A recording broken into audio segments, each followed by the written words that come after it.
Christ est ressuscité, Christ est ressuscité. Alléluia, Alléluia, Alléluia. Et on vous écoute, Charles. Alléluia.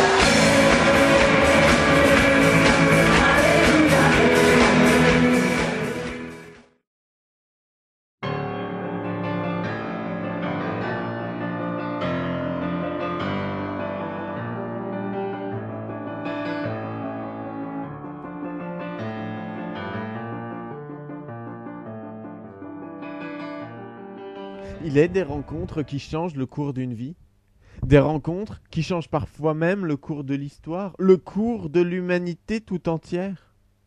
Il est des rencontres inoubliables et dont l'immense aura nous frappe en pleine face et on en ressort en se disant que plus rien ne sera jamais comme avant. Et il y a les rencontres insignifiantes dont le pathétisme ne peut nous inspirer que le mépris le plus profond. J'aimerais dédier cet épisode à vous tous, anonymes rampants et purulents, suintant la connerie humaine par le plus petit de vos pores. Vous, anonymes, qui chaque jour encouragez ma misanthropie latente, qui alimente à chaque débordement ces quelques minutes d'aversion profonde du genre humain. Et plus particulièrement, j'aimerais la dédier à toi, sombre inconnue souriante, affublée d'un t-shirt vert appelant à la prière, tes cheveux noirs coupés courts, ta moustache que ta religion t'interdit sûrement de décolorer, et tes bras façon chevelure christique. Triste bubonneuse qui m'a abordé place Notre-Dame en me tendant ce petit tract et m'invitant dans un élan de méchanceté et de sadisme pur à venir ce vendredi 10 juillet au concert gratuit de Glorious à l'occasion de leur nouvel album Génération Louange sur cette même place devant cette belle église blanche immaculée. Ah, c'est du rock chrétien, c'est génial et c'est des pros, hein, ils sont passés à la télévision.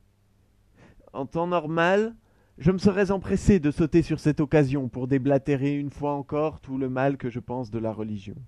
J'aurais probablement répliqué que le rock chrétien, quoique littérairement parlant très bel oxymore, est une aberration supplémentaire qui prouve que si Dieu existe, il faut espérer qu'il ait une bonne excuse.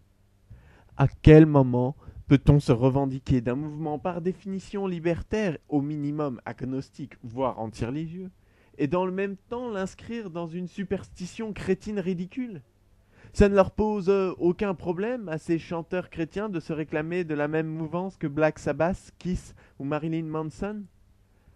Tous les mouvements musicaux ont leurs intégristes, certes, mais j'aurais espéré que le rock soit laissé tranquille, qu'on le lâche un peu, tandis que quelques Franz Ferdinand et autres popeuses acidulées se chargent de l'achever, ce pauvre moribond agonisant. Qu'on laisse cette pseudo-musique, le rock chrétien, là où elle doit être, dans l'imagination putride de quelques enfants de cœur en mal de repère, quand leur esprit tente d'échapper à la douloureuse réalité qui, en soutane, s'active derrière eux. Qu'on laisse ce rock crétin au fantasme des petits endoctrinés dont l'auréole cède pour la toute première fois aux assauts des cierges brûlants, et qui voudraient eux aussi crier qu'ils emmerdent le système, tandis que le curé leur autorise seulement à lâcher un ou deux amen. Ça a beau rimer, l'effet n'est pas le même. En temps normal, j'aurais sûrement ri et tenté de faire rire autour de leurs paroles abjectes, de leurs titres douteux, où l'on nous propose de louer Dieu. Ah, louer Dieu, en voilà une drôle d'idée. Bonjour, je viens louer Dieu, c'est quoi les tarifs? Ah, il y a des forfaits miracles. Vous les louez pas à l'unité? Non, parce que c'est juste mon chat que j'aimerais ressusciter et... Bon, laissez tomber. Je prends un forfait demi-journée. J'en profiterai pour lui demander d'insonoriser la nef. On n'est jamais trop prudent. Mais ces quelques secondes, perdues dans le bouillon incessant de ma vie quotidienne, m'ont ouvert les yeux sur bien pire.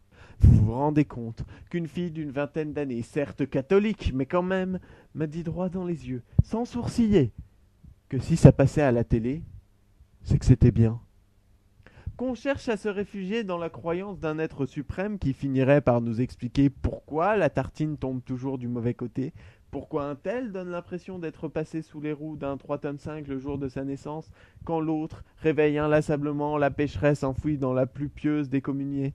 Pourquoi notre frère de 6 ans n'a plus qu'un Noël à vivre, ou pourquoi Céline Dion?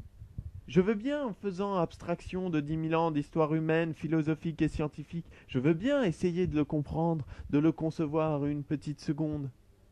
mais qu'on se serve d'une espèce de légitimité cathodique, que l'on élèverait en maîtresse du bon goût, en critique artistique, que l'on considérerait comme porteuse d'une vérité qualitative. Ça non, je peux pas. Mais si c'est du rock chrétien génial, c'est passé à la télé. Elle le répète, la conne. À ces mots, le pitoum reste pantois. Il ouvre un large bec, mais se tait. Pourquoi? Elle est à sa merci, quelques mots suffiraient pour un coup bas. Il pourrait s'acharner, la moquer, la briser, peut-être qu'elle pleurera.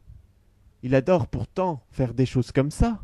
Pourquoi tourne-t-il les talons plutôt que de s'essuyer les godasses crasses sur sa foi? Pour une raison toute simple, n'est-ce pas? Il a désormais compris que la bêtise, à ce stade, c'est quelque chose qu'on ne combat pas.